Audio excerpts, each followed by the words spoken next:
Assalamualaikum warahmatullahi wabarakatuh. Kembali lagi dengan saya di channel Nidik Buana. Saya begitu banyak melihat, menyaksikan, bahkan mengalami bahwa orang-orang di lingkungan kerja ataupun di lingkungan sekitar mengatakan bahwa ngapain sih kerja capek-capek, rezeki udah dijamin katanya, atau ngejar dunia mulu katanya. Suatu ketika kan orang ini dia bekerja keras, kemudian lembur dan sebagainya untuk menyelesaikan pekerjaannya, tetapi dibilang ngejar dunia seperti itu. Padahal yang notabene bekerja dengan sholat adalah sama-sama ibadah. Kenapa harus dibenturkan seperti itu? Banyak sekali orang-orang yang menganggap bahwa pekerjaan itu bukan ibadah.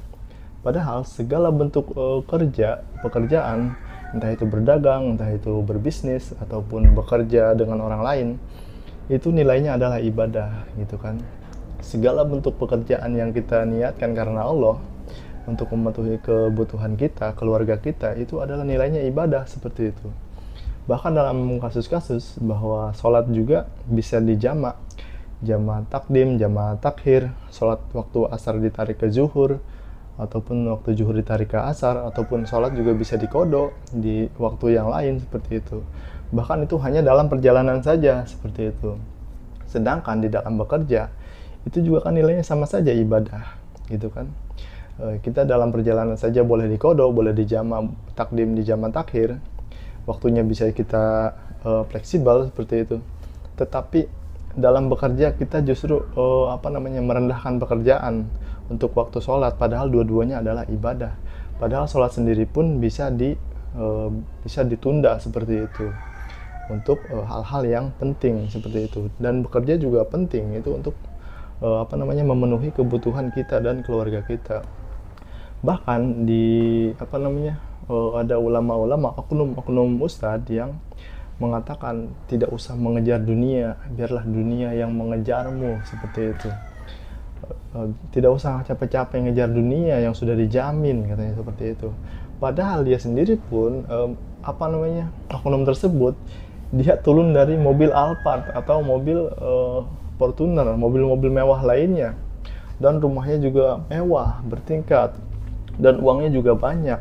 Sedangkan audiens penceramah tersebut adalah orang-orang kalangan menengah ke bawah seperti itu, yang dia harus bekerja untuk mendapatkan uang. Dan bagaimana jika para jamaahnya terdoktrin dan dia menjadi tidak bekerja, menjadi malas bekerja atau berhenti dari pekerjaannya dan terus melulu mengikuti dia berceramah ataupun terus melulu beribadah, dan akhirnya dia pun bisa kehilangan pekerjaannya seperti itu. Akhirnya mayoritas negara muslim ada juga yang miskin seperti itu karena salah pengetahuan seperti itu. Seperti negara di Niger, negara-negara muslim yang mayoritas tetapi miskin, walaupun ada juga yang mayoritas kaya, dan yang miskin tersebut adalah karena salah memahami seperti itu. Bahkan dalam satu kesempatan Umar bin Khattab pernah bertanya kepada Abu Hurairah bahwa, Abu Hurairah, apakah engkau tidak bekerja, katanya gitu. Dan Abu Hurairah menjawab bahwa aku tidak mau bekerja seperti itu. Dan kata Umar bin Khattab kepada Abu Hurairah, ada orang yang lebih baik darimu, namanya Nabi Yusuf alaihissalam, dan dia tetap bekerja seperti itu. Dan Umar mengutip satu ayat di dalam Al-Quran. Yusuf berkata, jadikanlah aku bendaharawan di negeri Mesir.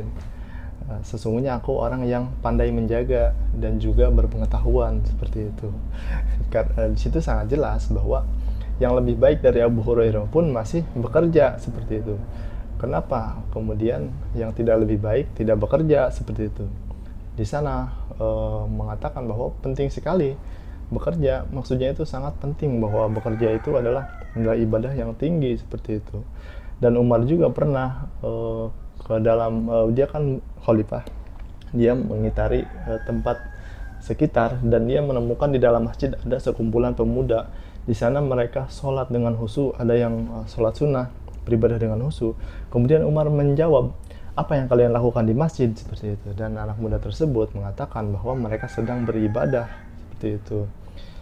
Terus Umar dengan lantang mengatakan, keluarlah kalian dari masjid dan bekerjalah seperti itu. Tadi ya, jangan menjadi pembohong, katanya gitu kan. kata dia gitu. Dan kemudian anak-anak muda ini bertanya, bukankah kami sedang beribadah dan rezeki itu sudah dijamin seperti itu kan, kami sedang berpasrah.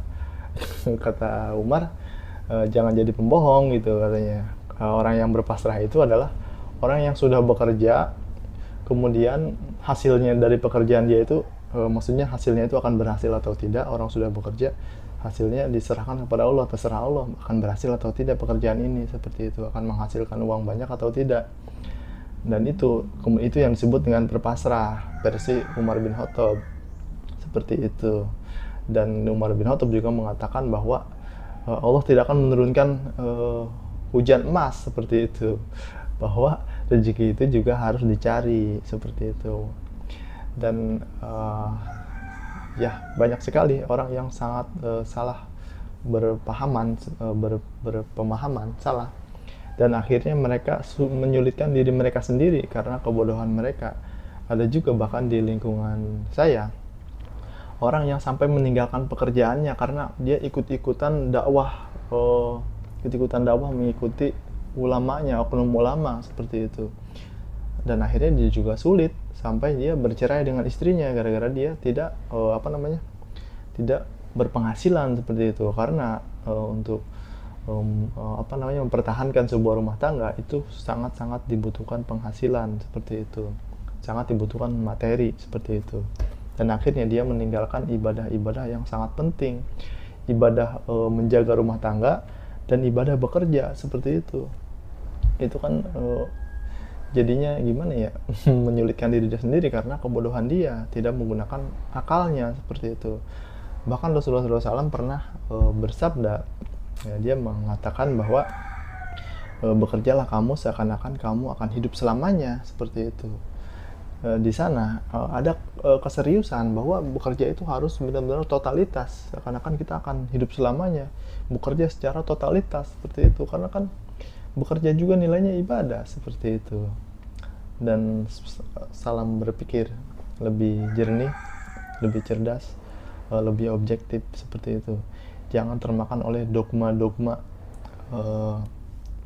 sesat yang disampaikan oleh oknum-oknum, baik dari keluarga ataupun dari teman-teman ataupun oknum ulama, seperti itu.